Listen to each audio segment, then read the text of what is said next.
في شهر ابريل سنة 2015 حصلت اكبر عملية سرقة في تاريخ بريطانيا. 6 عواجيز اقل واحد فيهم عمره 60 سنة قرروا ان هم يسرقوا 14 مليون جنيه استرليني.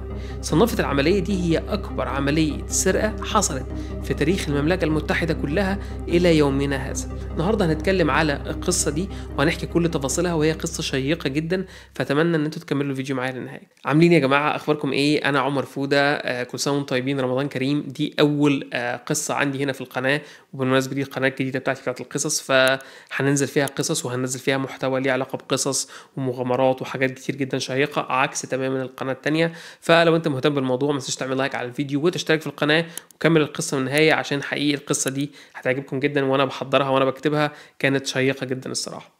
في لندن، وتحديدا في شارع اسمه هاتون جاردن. الشارع ده مشهور جدا ببيع المجوهرات، لان هو فيه محلات لبيع المجوهرات والاشياء الثمينة، وهو اصلا موجود في واحدة من احياء لندن الغنية جدا. الشارع ده موجود فيه شركة ودائع آمنة اسمها شركة هاتون جاردن. الشركة دي موجود فيها 999 خزنة، وكانوا بيستخدموها الناس أصحاب المحلات والمجوهرات والناس الغنية في المنطقة عشان يشيلوا فيها الفلوس والأشياء الثمينة والمجوهرات والأوراق المهمة، لأنه كان معروف إن الشركة دي المستوى الأمان فيها مرتفع جدا. لحد ما جم أفراد العصابة اللي احنا هنتكلم عليهم النهاردة عشان يثبتوا عكس كل الكلام ده. أفراد العصابة بتوعنا هم براين ريدر، عمره 76 سنة وهو كان العقل المدبر للعملية. تيري بيركنز، عمره 67 سنة وكان هو مريض بالسكر وعنده مشاكل في القلب. جون كولينز، عمره 64 سنة وهو كان المسؤول عن السواقة في العملية. داني جونز هو أصغر واحد في العصابة، شباب عنده 60 سنة بس. كارل وود 63 سنة. آخر شخص وهو بازل، وده مش الاسم الحقيقي بتاعه، ولقبوه بعد كده بالشبح، وعمره 61 سنة وهو كان المسؤول عن تعطيل أجهزة الإنذار وأي شيء إلكتروني في العملية. الست أشخاص دول كلهم مشتركين في حاجة واحدة بس، وهي إن كلهم عندهم سوابق إجرامية في السرقة وفي السطو المسلح، وكانوا متهمين في قضايا اختلاس أموال ونصب وسرقة. يعني من الاخر كده شويه مجرمين واتلموا على بعض. العصابه قعدت 3 سنين يخططوا للعمليه ويقسموا الادوار ما بينهم، وكان اصعب تحدي بالنسبه لهم انهم يقدروا يحفروا في الحيطه بتاعه الخزنه اللي هي خرسانه مسلحه. وبعد نقاشات كتير حددوا اليوم اللي هم هينفذوا فيه العمليه، اللي هو كان يوم الخميس 2 ابريل 2015. وصلت العصابه لمكان اللي فيه الخزنه الساعه 8:30 بالليل تقريبا في عربيه فان بيضه، وكان سايقها جون كولينز. ركنوا العربيه قريب من المبنى اللي فيه الخزنة، ونزل 2 منهم من أفراد العصابة متنكرين ولابسين لبس عمال صيانة عشان محدش يعرفهم، ومشوا جنب المبنى عشان يتأكدوا إن مفيش حد، وبعدها مشيوا تاني. وبعدها بساعة، حوالي الساعة 9:30 تقريبا، بازل ظهر ماشي في الشارع شايل شنطة سوداء مدارية وشه عشان الكاميرات. وركزوا في الحتة دي عشان دي نقطة من النقط المهمة جدا في القصة اللي هتعرفنا بعد كده ايه اللي حصل لبازل بسبب الشنطة اللي كان شايلها. دخل المبنى عن طريق باب الحريق، وبعدها بدقايق ظهرت الفان البيضة، وبدأت أفراد العصابة ينزلوا العدة بتاعتهم، وكان معاهم صناديق بعجل عشان يقدروا يزقوها لما يحطوا فيها الفلوس والمجوهرات اللي هيسرقوها. كولينز ركن العربية ووقف مكان بعيد شوية كمراقبة، بحيث ان هو يشوف المبنى وجميع المخارج والمداخل بشكل واضح، ويبلغهم لو في اي حاجة عن طريق الووكي توكي. الووكي توكي ده كان واحدة من أهم الأجهزة اللي معاهم عشان يقدروا يتواصلوا مع بعض من بره ومن جوه عن طريق الووكي توكي، مش باستخدام التليفون، عشان بعد كده صعب إن أنت تراقبهم أو صعب إن أنت تتحصل على التسجيلات أو المكالمات، فيقدروا يتواصلوا مع بعض دون الإثبات إن هم أصلا تواصلوا مع بعض. بازل بعد ما دخلوا المبنى قدر إن هو يفصل جميع الإنذارات اللي ممكن توصل للشرطة أو للشركات الأمن المسؤولة عن الموضوع، ولكن كان في باب غير إلكتروني كان لا يمكن إن هم يفتحوه غير عن طريق الأجهزة القطع اللي كانت معاهم عشان يقدروا يعدوا، وكان باب حديد شكله قوي جدا، وهم عانوا بحوالي 3 ساعات بس عشان يقدروا ان هم يدخلوا من الباب ده. ولكن لسوء الحظ بعد ما كسروا الباب ده وصل بشكل او باخر انذار لشركة الامن المسؤولة عن خزنة هاتون جاردن، او واحدة من الشركات. والشركة دي كانت مسؤولة ان هي لما يوصل لها انذار لازم يبعتوا شخص يبص على المكان وبعدها يبلغوا الشرطة لو في اي حاجة. وبالفعل بعتوا شخص يبص على المكان، ولكن هو بص من بره ولقى ان كل حاجة تمام، مفيش اي شيء مريب، فبلغهم ان مفيش اي حاجة ومفيش داعي نبلغ الشرطة، وبعدها مشي تاني. كده الشيء الوحيد اللي يفصل العصابة عن الخزنة هو حيطة سمكها نص متر من الخرسانة عشان كده كان معاهم معدات يقدروا ان هم يحفروا بيها في الحيطة عشان يوصلوا للخزنة اللي فيها الفلوس. وبالفعل بدأوا في حفر الحيطة، وبعد حوالي 4 ساعات من الحفر المستمر قدروا ان هم يعملوا حفرة كبيرة جدا في الحيطة. بس هنا كانت المفاجأة، إن واحدة من الخزانات كانت في ظهر الحيطة دي مباشرة، وعشان يزقوها محتاجين جهاز هيدروليكي يزق الخزنة عشان يبقى فيه مساحة يعدوا من الفتحة دي ويدخلوا. وده اللي هم ما كانوش عاملين حسابه وما كانوش متوقعين ان المشكلة دي هتظهر. فبالتالي هم بقى عندهم حفرة في الحيطة، ولكن مش هيقدروا يخشوا للخزنة بسبب ان في ظهر الخزنة موجود بعد الحيطة، فلازم يزقوها وهم ما عندهمش حاجة يزقوا بيها. في اللحظة دي هم قرروا ان هم يمشوا عشان يشوفوا هيعملوا ايه، لان كده الخطة شبه فشلت، ولو قعدوا في مكانهم مش هيعملوا حاجة لان مش هيقدروا يخشوا الحيطة. براين ريدر اللي هو القائد والعقل المدبر اخذ قرار ان هو مش هيرجع تاني يكمل المهمة، لانه كان اكبر واحد سنا وكان الموضوع مش هيقدر يتحمله بسبب الضغط. وطبعا باقي افراد العصابة حاولوا يقنعوه، ولكن هو كان عنيد وقرر ان هو خلاص. ولكن باقي افراد العصابة قرروا ان هم هيرجعوا تاني لوحدهم ومن غير براين. وبعد تفكير عميق توصلوا ان هم لازم يكون معاهم جهاز يقدر ان هو يساعدهم يفتحوا الخزانة دي من الحيطة الخلفية عشان يقدروا يدخلوا. يوم السبت الظهر جون كولينز وداني جونز راحوا في عربية مرسيدس بيضة لمحل بتاع معدات هيدروليكية عشان يشوفوا جهاز مناسب للعملية.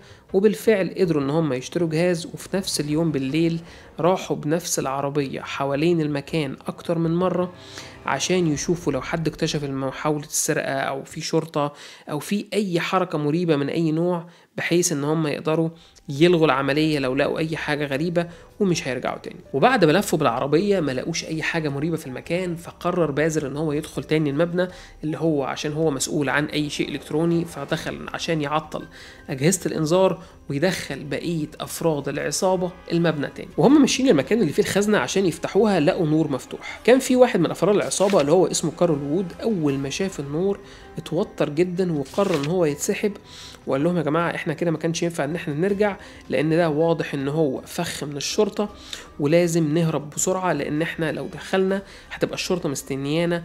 وكان متوتر جدا فقرر ان هو يمشي، لانه اختلف مع باقي افراد العصابة قالوا له لا مفيش حاجة، انت ما توترش نفسك، الموضوع مش مستاهل. ولكن هو اصر ان هو يمشي. كده متبقي بس 4 افراد من العصابة، داني جونز، بازل، وتيري بيركنز، ودول اللي كانوا جوه المبنى. والرابع اللي هو بره المبنى اللي هو جون، ده كان بيراقب من بره عشان لو في اي حاجه يبلغهم بيها. بداوا فارهم في استخدام الاجهزه الجديده اللي اشتروها اللي هو جهاز الهيدروليكي اللي هيساعدهم ان هم يزقوا الخزنه ويخلصوا اخر جزء من المهمه، وهم ان هم يدخلوا الخزنه وياخدوا الفلوس.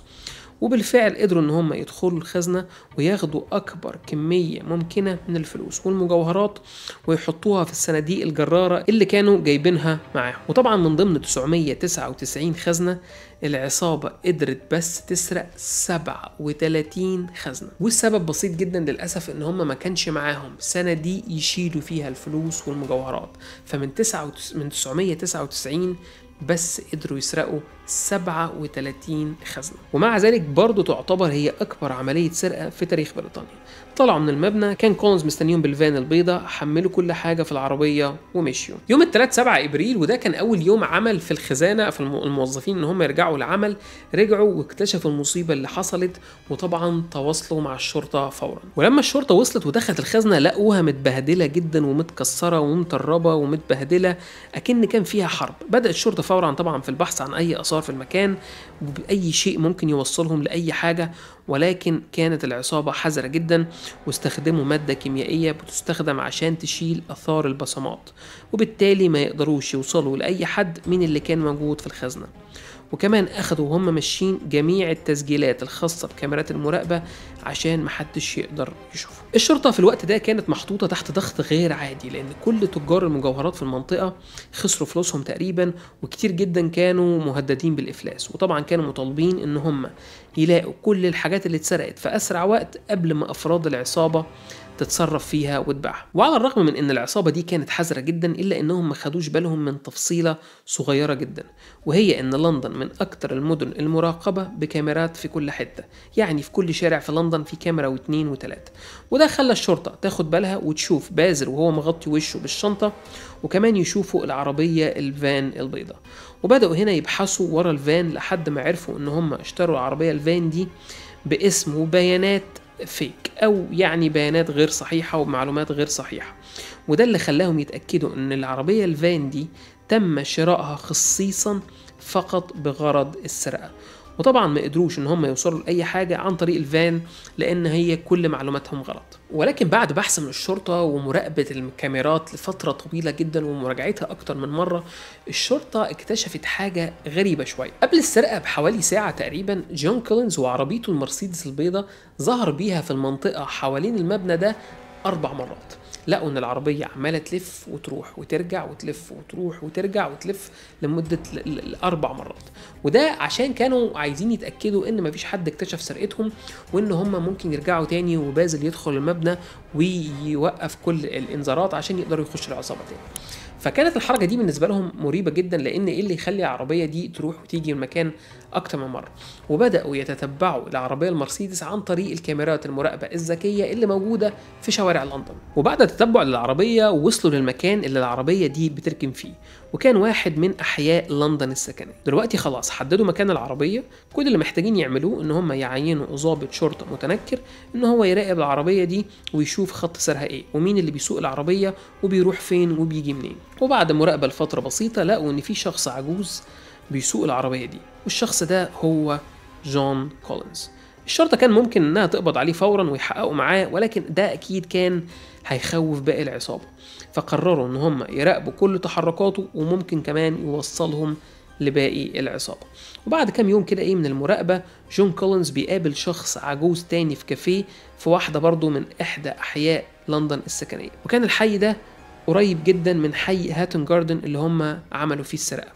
الشخص ده اللي كان بيقابله كان اسمه براين ريدر، وهو العقل المدبر والشخص اللي انسحب من العمليه بعد اول محاوله. الشرطه لقت ان الموضوع بياخد وقت، فقرروا ان هم يعملوا مكافاه 20,000 جنيه استرليني لاي شخص يدلهم على اي معلومه من معلومات العصابه اللي سرقت الفلوس، لان طبعا هم عايزين يوصلوا للحاجات دي بشكل سريع قبل ما العصابه يتخلصوا من جزء كبير من المجوهرات او يبيعوها او حتى يهربوا. ولكن كان اللي حصل غير متوقع تماما، وان مفيش حد من الناس أخذ موضوع المكافأة دي على محمل الجد أبدا، بل بالعكس الناس تعاطفت معاهم، لأن مفيش حد مات أو اتأذى من السرقة، والناس قالت إن طول مفيش حد مات أو انضر سيبوهم في حالهم.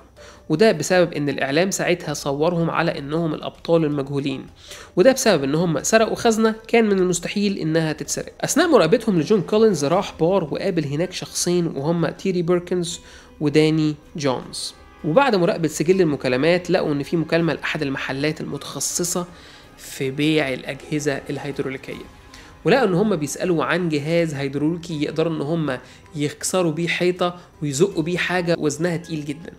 وهنا الشرطة شكت ان هم كانوا بيتكلموا على الجهاز اللي هم بالفعل استخدموه عشان يفتحوا الخزنة. الشرطة هنا شافت الكاميرات اللي موجودة في الشارع اللي فيه المحل اللي هم تواصلوا معاهم، ولقوا ان نفس العربية المرسيدس البيضاء اللي كانت بتلف حوالين المبنى راحت وركنت عند المحل ده. وطلبوا الكاميرات من المحل من جوه، لقوا ان داني جونز وهو بيشتري الجهاز غلط غلطة كبيرة جدا. اولا خلى وشه يتصور بشكل واضح جدا، وكمان ادى المحل اسمه وعنوانه وتصور صور واضحة جدا جوه المحل، يعني عمل كل حاجة المفروض ما تتعملش. يوم 1 مايو 2015 وبعد حوالي شهر تقريبا من العملية، كولينز وبيركنز وريدر اتقابلوا في إحدى الكافيهات، وهنا كان في ضابط شرطة متنكر معاه كاميرا متخفية، كاميرا مش واضحة، دخل وقرب منهم جدا وكان بيصورهم، وكان كلهم واضحين جدا ولكن ما كانش فيه صوت.